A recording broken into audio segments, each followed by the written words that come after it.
Hello guys, good morning guys. আমাদের বাড়ির পিছনে এটা একটা ভিউ দেখাচ্ছি তোমাদের। দেখো তো কিরকম লাগে। এটা খুব সুন্দর জায়গা। এখানে খুব ভালো লাগে। এখানে সকাল সকাল উঠে দেখলে এটাই আজকে বহুত রৌদ্র উঠছে। এখানে আছে আলু খেতি করছি আমি নিজে।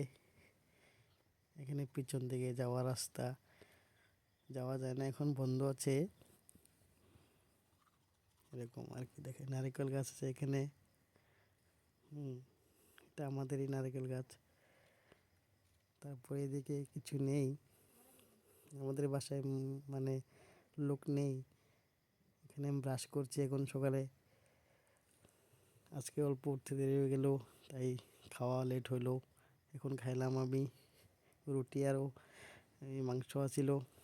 এটা হলো আমি নিজে করলাম। সকাল সকাল অল্প ট্রাই করি এটা। মানে আমি এক জায়গায় যাচ্ছি, খেলা আছে আজকে, ক্রিকেট খেলা। এখানে আমাদের পাশের বাড়ির মানে কিবা কিবি এখানে লাগাচ্ছে। এটা এসেছে আমাদের